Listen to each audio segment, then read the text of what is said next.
Before I get into the PMP, I want to have a quick, kind of a little bit of a philosophical discussion first.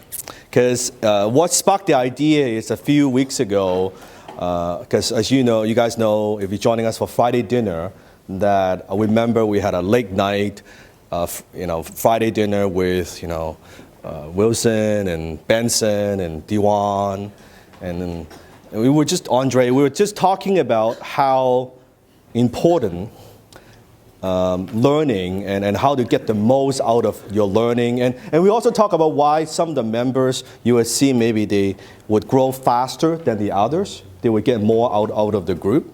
And we were just talking about what makes a difference. Is it their background? Is it what the business they're in, or their belief, or their skills? And what I noticed, and we came up with is the same answer, and I'm going to review that. And if you've heard of this before, the one who was with us at dinner, this would be like a refresher. So I want to talk about how to guarantee your success and growth. So how do you get the most out of Dialogue Inner Circle? I think first of all, what I don't want you to do is I don't just want you to learn passively. Okay? Because there are sometimes new members, they would just learn passively. They watch the videos, right? They try to do the assignment. That's learning very, very passive. They're watching what we do or what I do, what other people do, but they're not applying enough or applying fast enough. That's number one. Second is, don't just copy what I do. I know that sometimes there's a tendency of that. And because, of course, obviously, you respect what I do and you can learn from that. I want you to do that. But don't copy without understanding. I was talking with Des and about the image, even for To Byung Horn, the different things that I do, because the branding that I do it has a very specific purpose, right? It may not work for your marketplace. So you have to know, okay, who am I talking to? Let's say my branding would not work for Carla. Carla is more down to earth, people can relate to her. I purposely created my personal brand so it's create distance. It's on purpose. So you got to think in terms of, okay, don't copy without understanding. Just because it works for me doesn't mean that that's 100% of what you should do. Make sense? Yeah. So number 3 is don't just do what I ask you to do. I think that's also very, very key. At first, in any types of learning, you take any advice, and even myself, I'm not right 100% of the time. If I can be right 80%, 70% of the time, I'm pretty happy. So you need to take that insight, take that knowledge, and say, hey, you know what? Great, Dan, awesome, but how do I take that and apply into what I do? Maybe I need to modify it. And based on my own experience, I need to tweak it in this way. I think that's also pretty critical. Okay? Because I think this makes the world of a difference. And I can see in terms of members and students why some progress faster than the other. And number 4 is don't dabble. Don't dabble. Dabble meaning that you show up minimum. Facebook, it's minimum. You can just, hey, you know what? Just show up once a month. We learn a bit. That's cool. Maybe I don't implement that fast. That's not good. That's not how you get the most out of the program. So don't dabble. And frequency. What's the word? Frequency. Immersion.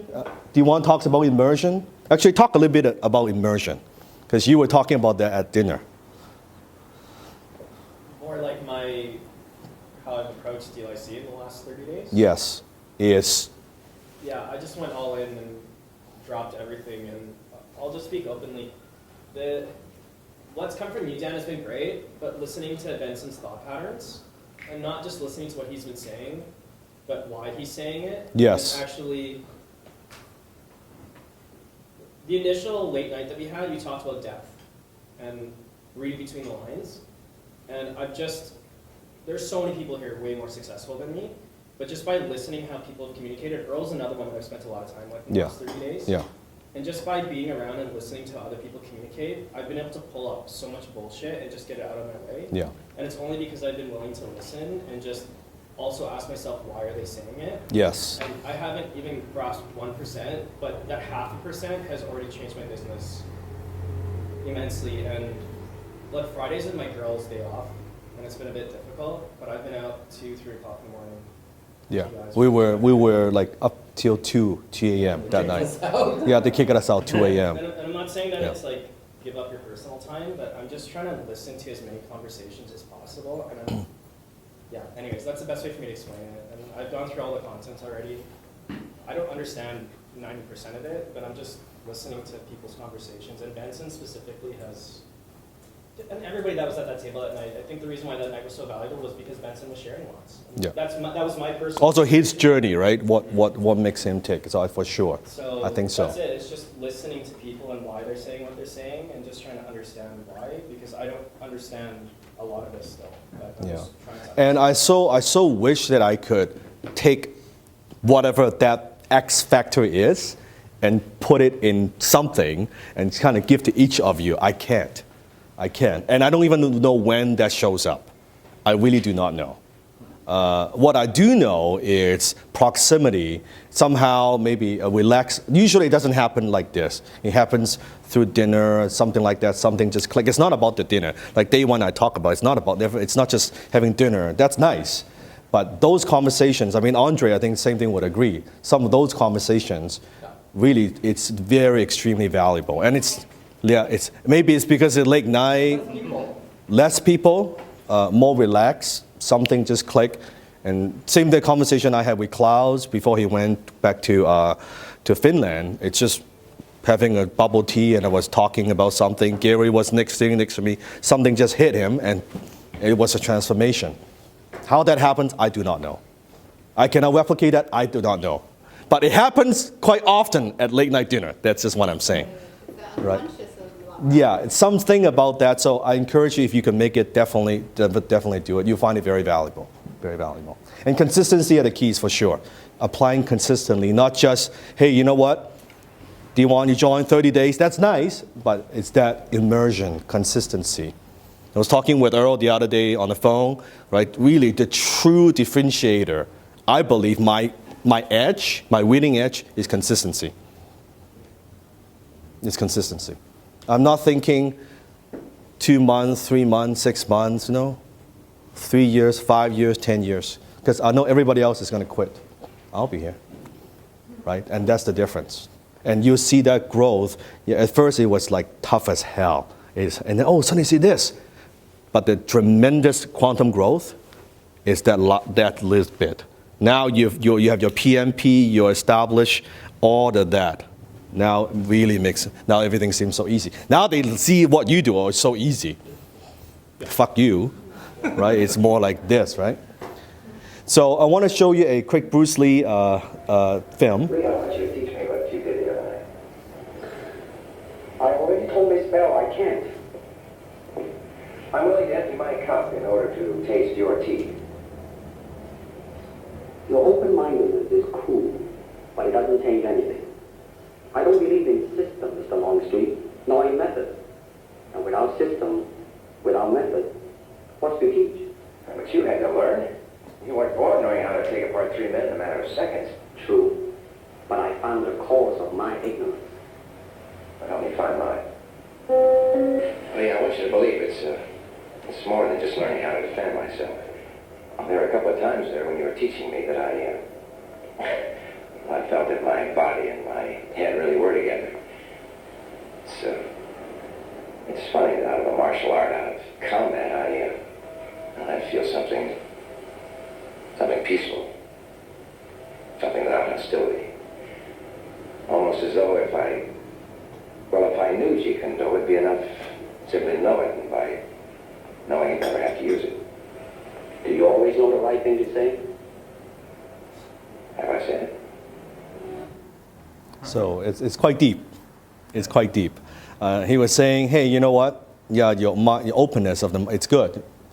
But that's it. But that's not enough. And he said, without system, without method, what's there to teach? It's actually very profound. And same thing with business.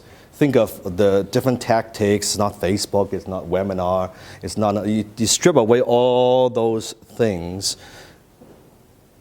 What's there to teach? It's really a set of principles and the way that he thinks. That's what he's trying to get across. That's why he's saying, I got nothing to teach you. I just found the cause of my ignorance. What don't I see? What don't I know?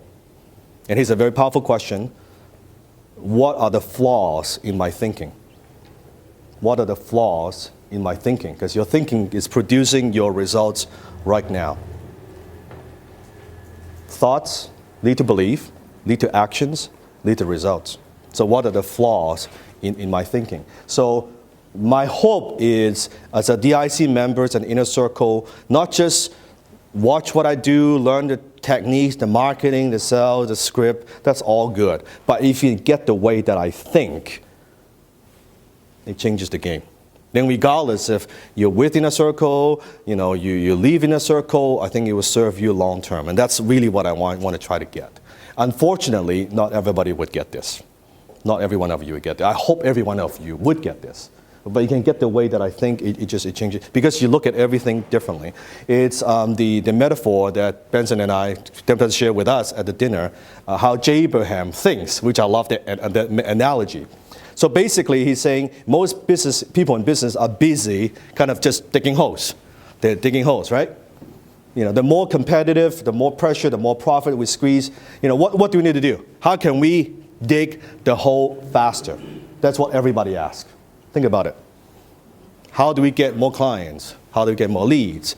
How can I get that faster? You're digging the holes.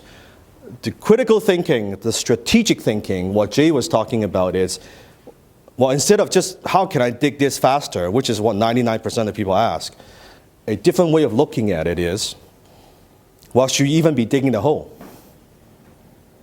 The second question is, why should you dig the hole? And should you be even digging it here?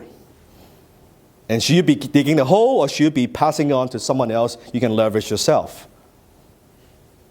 And maybe whoever is digging the hole, should they be using a spoon, a shovel, or power shovel? It's a very different way of thinking versus, hey, how do I dig the hole? It's not about that. It's not about that. I'll do a quick demonstration. Actually, I'll give you a martial art demonstration. Stephen, can I borrow it for a second?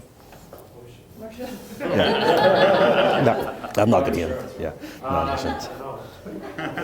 To really bring this home, and you see what I mean. Does this make sense so far? Yes. It's deep. Chew on it a bit. But it's probably the most important thing I could teach. So think of in martial art terms, because Steve and I, we've been practicing a bit, and you can stand here. So, we talk about the technique that we have, right? There's the slapping hand. So if you think in terms of technique, most people, they focus on, okay, I taught him a technique, which is just slapping a hand. I hit him like that. So I show him the technique, right? So I show it again, and you can see, I'll do this. Huh? I'll do it lighter, sorry. Okay. So. It's okay, this is full training. Yeah, so I do the technique, and what everybody else is focusing on, first of all, outsider of this, they look at this, they're saying, I can't do it. I don't take action. DIC members, they're looking at this, they're looking at, how does Dan do this? How do I do the slap? How do I do the slap? It's a very low level of thinking. It's the first step. How do I do this? How do I do this? But what you should be really thinking is, why is he doing that? Right? And how is he feeling the energy? What's the pressure of the arm?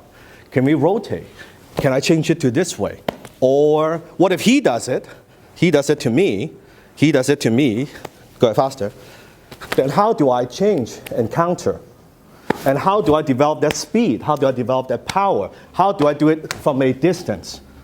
All these are questions. That's the depth. If you just look at how to slap, that's where you'll stay. But if you look deeper, how, why, in different ways, distance, short, what about this hand? What about this hand? What about changing this hand? All these are questions. If you can get my knowledge from that angle, I think you've got it. Does that make sense? One applause. How you think.